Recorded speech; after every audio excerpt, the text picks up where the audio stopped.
At long last, Bethesda enabled Steam players to access the public test, a new PTS patch is now live, and the Test Your Metal event is going back into development. It's news time.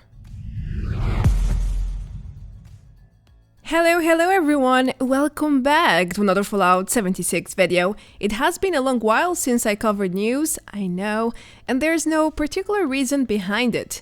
I mean, besides my forceful break and the fact that nothing much has been happening since 2022 started.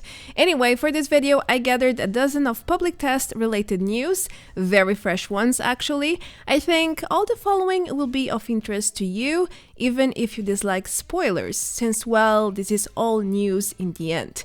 Let's start with the fact that the PTS is now on Steam, that's right. Then I will move on to the recent PTS patch, which includes new explosion damage calculations. I will also go over the recent announcements about the PTS Pennant and the Test Your Metal event, among other things. Well, let's get started. The public test servers have been available for PC players using Bethesda's client for several years now. However, Steam players also on PC were not able to access it without Bethesda.net. But that's all in the past now. All PC players are now unified for the PTS. It was about time, I would say.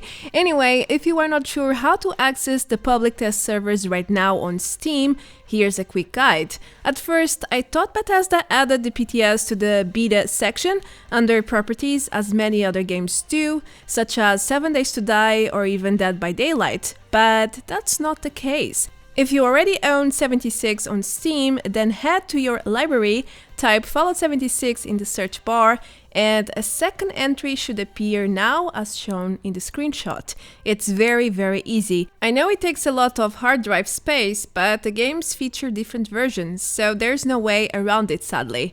Also, if you rather play on Steam, you can always link your Bethesda account through their account settings under the linked accounts section actually. Well, happy gaming, and don't forget to submit any bug reports or feedback you may have at Bethesda's official Discord. The link is in the description box below the video. The next news is about a recent change which got introduced at the beginning of this PTS. I'm talking about the multi-client changes, where players could no longer open multi-clients at once as it used to work since the beta times. Anyway, as I predicted before, this change was a bug, it was not intended, and with the latest update, things improved a lot.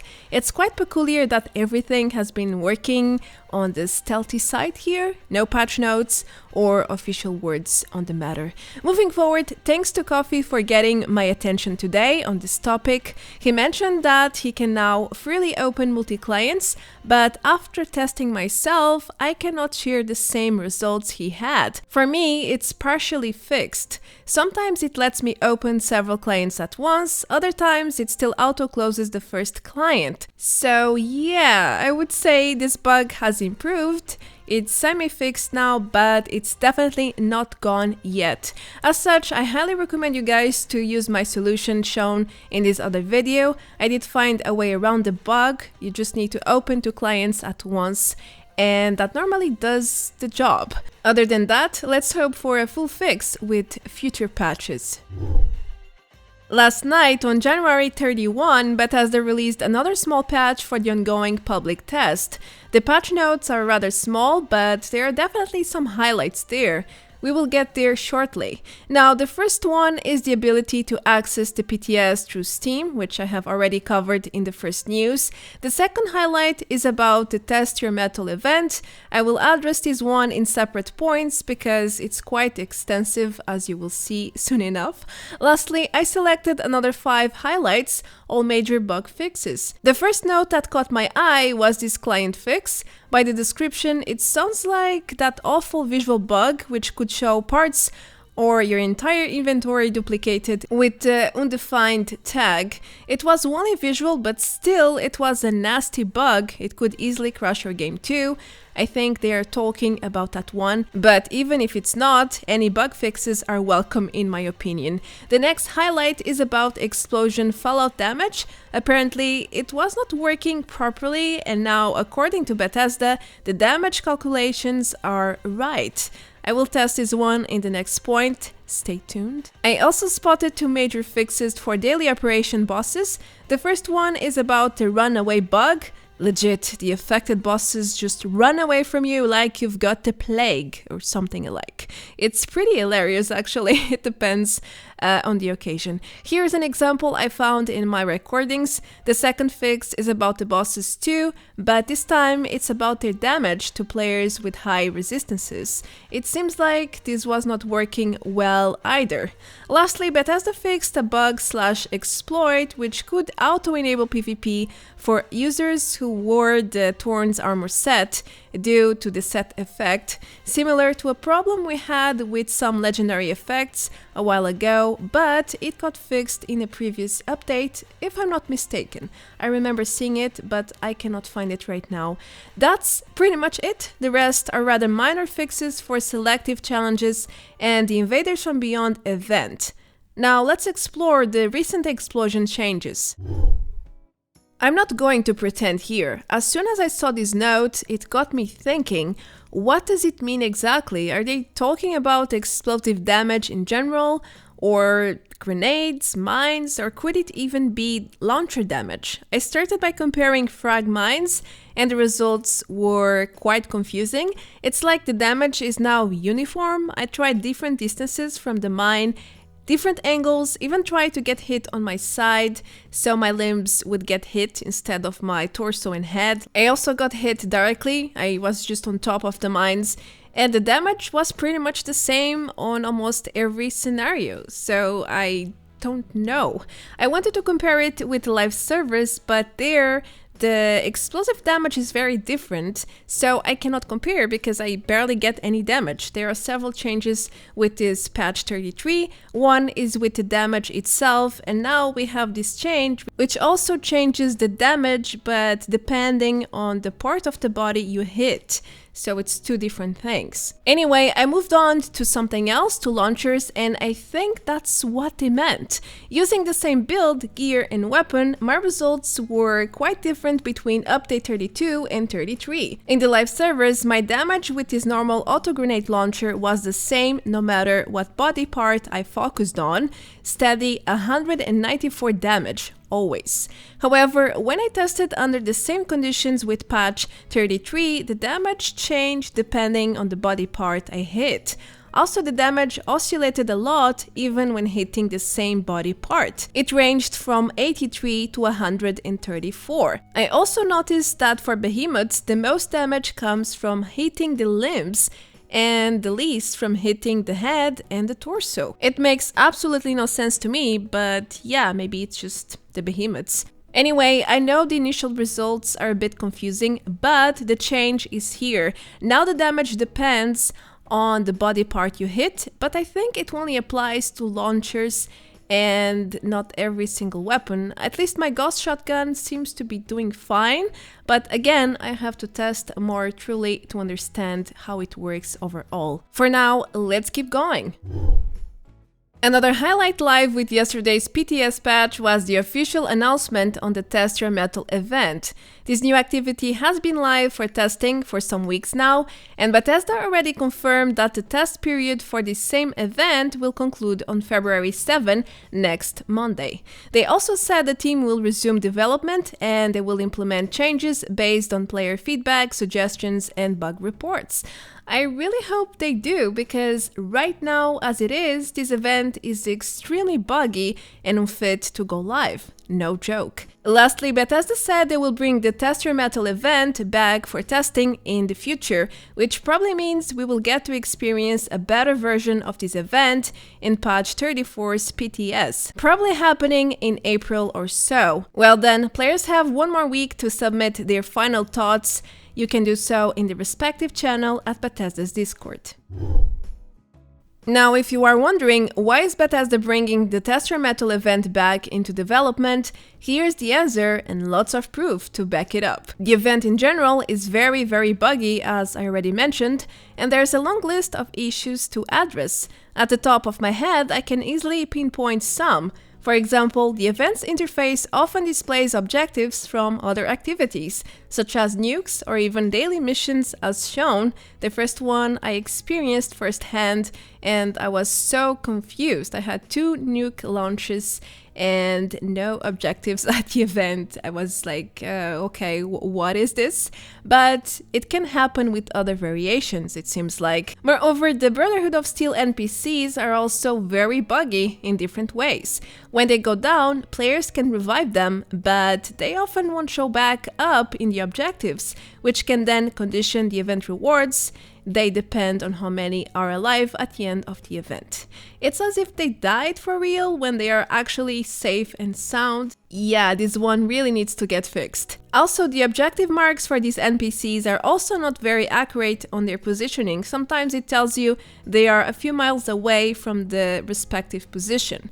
Even the emote phase of this event to cheer up the crowd is bugged. Even if many players do emotes, only one seems to count per second towards the objective, which makes absolutely no sense, leading to failing this phase on a regular basis. I even spotted NPCs wearing normal clothing if the event area gets nuked. Yeah, this one is so easy to fix, but you know, it is like this.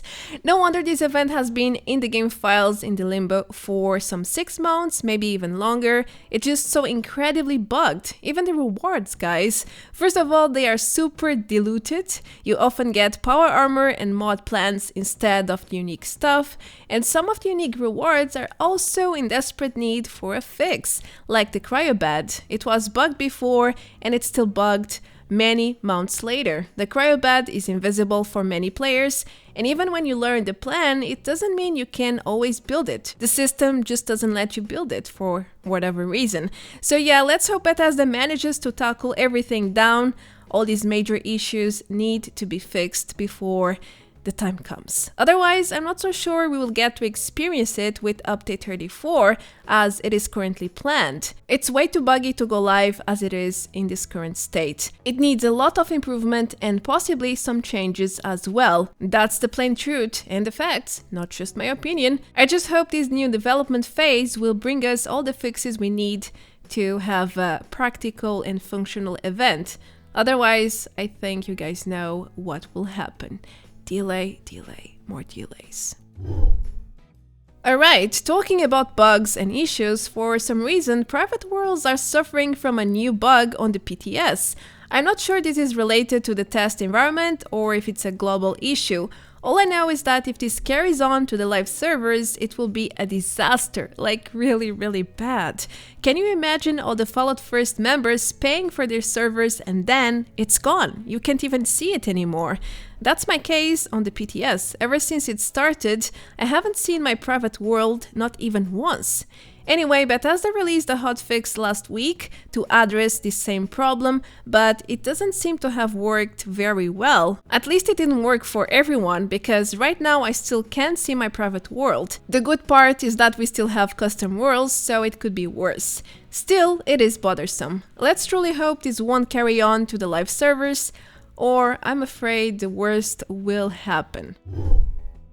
We are getting close to the end of this video, but before that, there's still a few points I want to mention, starting with the confusion surrounding the Invaders from Beyond Pennant. Bethesda announced some weeks ago that players can unlock this beautiful PTS Pennant representing the DLC team with aliens, space and all of that, but they didn't specify the requirement to get it, as it usually happens. So I do understand where is this confusion coming from.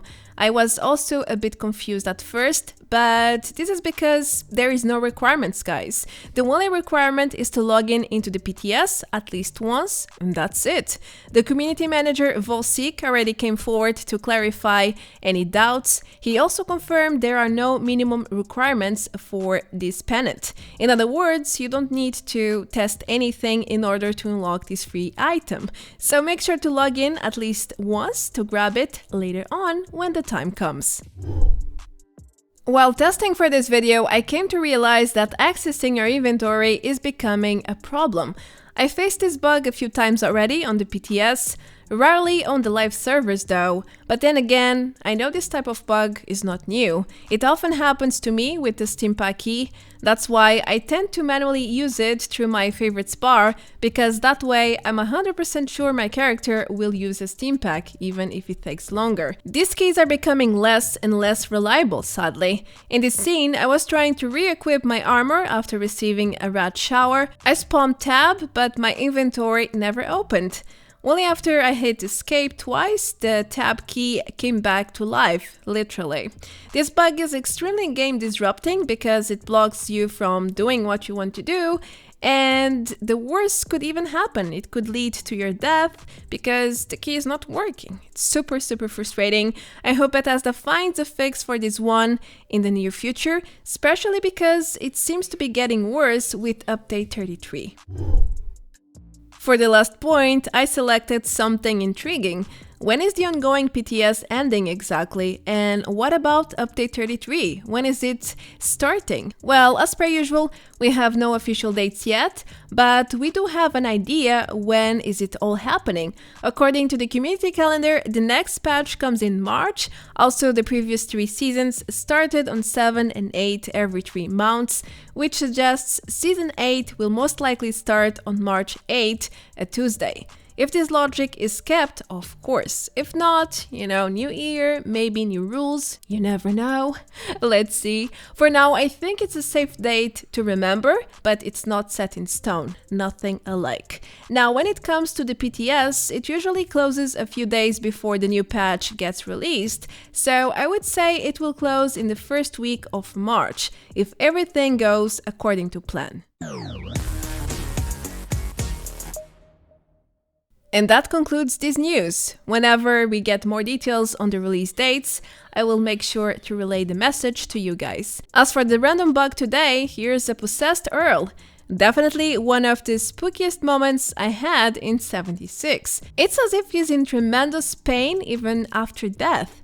Or he refuses to die. It could also be that, I don't know. These dramatic movements are rather disturbing though. I really hope he found peace with the instance reset. Anyway, that's it for now. Thank you so much for watching and expect more news in the following days. I am Marta Branco. Feel free to leave a like and subscribe to help the channel out. And as always, a huge thanks to all my dear supporters. Until next time, take care, adeus, bye bye!